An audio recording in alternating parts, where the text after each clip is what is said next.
Mr. Putimanamela, when you assumed office, many of us had hope in you. We hoped that after being a deputy minister for so many years, you would bring agency and competence to our sector. We hoped that under your leadership, the Department of Higher Education would become a vehicle for opportunity for the children of the working class and the poor. But the reality is that you have disappointed us, Minister. Mr. Putimanamela, your tenure began under the shadow of SETA board appointment scandals. South Africans watched as patronage and political favoritism took over institutions entrusted with driving skills development in our nation.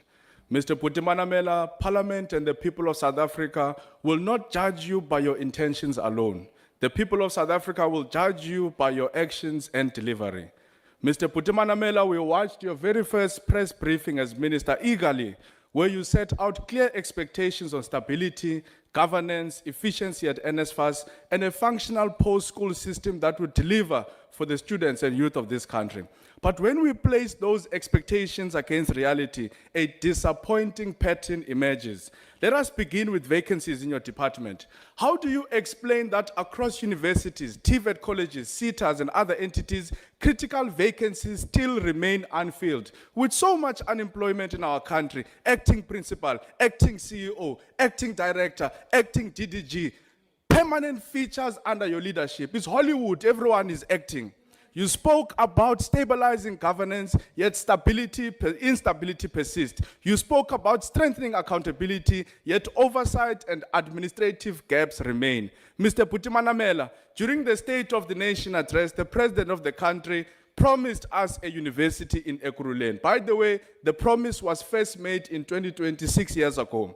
Months later, your department still does not have a mere sight of where the building and construction is going to take place. You promised us a stable NSFAS, yet you have plunged us into an even greater crisis. You promised us transparency, yet oversight processes continue to be undermined by delays and missing documentation. What is even more concerning, Minister, is your disregard for parliamentary accountability. When Parliament called you, sought answers from you regarding the mess that you created at NSFAS, you literally ran away. You failed to provide the necessary documentation for an oversight meeting and forced us to postpone the meeting that we were supposed to have with you. Mr. Putimanamela, let us remind you that Parliament is not a suggestion. Oversight is not an option. You have a constitutional obligation to account to this Parliament. You are not doing us a favor. Mr. Putimanamela, our post-school education system is in disarray. Every year, universities, TVET colleges, training colleges produce graduates and artisans only for them to go and sit at home without work, income, or opportunities. You know, Minister, last week we helped a group of students who were doing plumbing, electrical, and I think road repair under construction SETA. And I mention this example because in the United States during the Great Depression, millions of young and unemployed workers were mobilized through public works programs to build roads, bridges, schools, and parks while earning a wage. If you go to Germany, vocational education is directly linked to productive economic activity. Young people gain real work experience and training while getting paid. If you go to India, public employment programs have been used to build and repair roads and community infrastructure whilst creating mass employment for young people. We can both agree, Minister, that the billions we spend in our SETAs annually are simply not producing the results that we need. If I were you, Minister, which I'm not, I would repurpose the buildings, or rather, I would repurpose the billions which we use in our SETAs into a national youth infrastructure and maintenance program. I repeat, national youth infrastructure and maintenance program. Join hands with the construction SETA, local government SETA, transport SETA, just to name a few. Work together with our municipalities, CET colleges, training centers, and our TVET colleges. We can literally target over 1 million young South Africans, Minister. This nationwide program must employ and recruit young people to provide accredited training for them in pothole repair, road resurfacing, paving, stormwater systems, bricklaying, welding, plumbing, electrical maintenance, and deploy them into what we will call municipal infrastructure youth battalions across all 257 municipalities. Each municipality can target over 5,000 young people to address potholes and infrastructure decay in our municipalities. Minister, these municipal infrastructure youth battalions must include qualified artisans and engineers to ensure quality and skills transfer. Just imagine, Minister, over 1 million young people fixing potholes, restoring our roads, restoring drainage systems, rebuilding our communities whilst earning an income. Stop giving our young people 350, Minister. Give them training, make sure that they are work, and pay them. This is how you transform skills development into real economic participation. This is how you transform education into real employment. Minister, dare I say, perhaps it is not too late. You still have an opportunity to show the people of South Africa that you can be a good minister.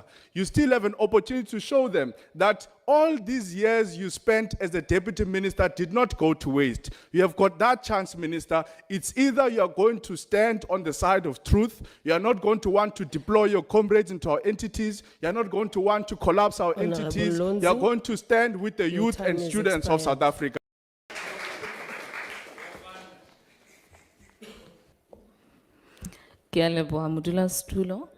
House Chairperson, we are gathered here today to answer one simple question. Should Parliament approve the 149.2 billion rands allocation to the Department of Higher Education and Training for the 2026-2027 financial year? The 2024-2029 Medium-Term Development Plan identifies two strategic priorities as the basis of any and all assessments of this question. One, does this budget drive inclusive growth and job creation?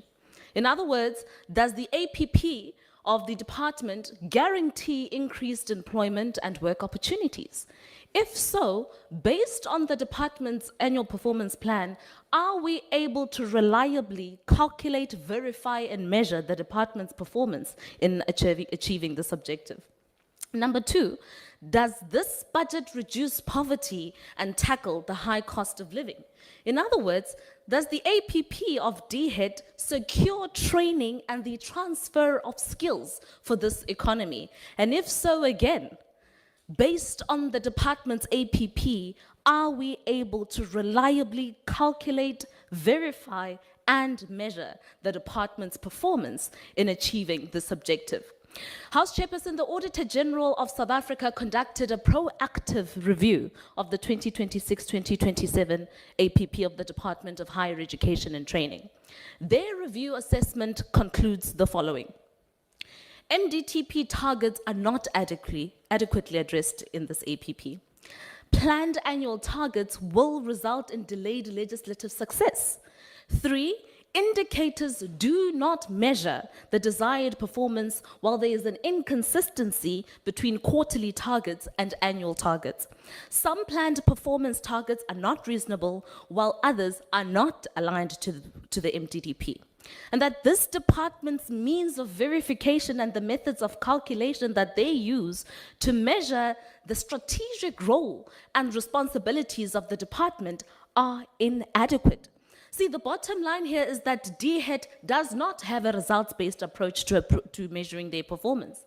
When they assess their effectiveness and usefulness, their emphasis is on tick-box exercises rather than on meaningful outcomes that reflect the impact of service delivery. Minister Manamela wants us to approve a 149.2 billion allocation without a clear assessment of the department's impact on its performance, transformation, and development of the PSET sector.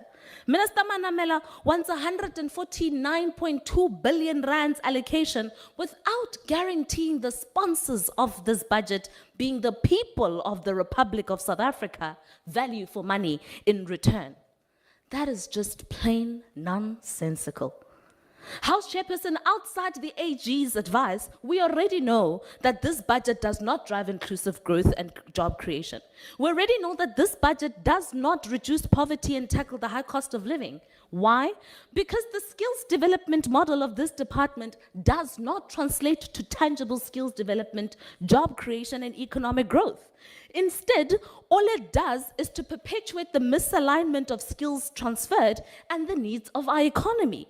all while funding ANC patronage and ANC job cadre schemes.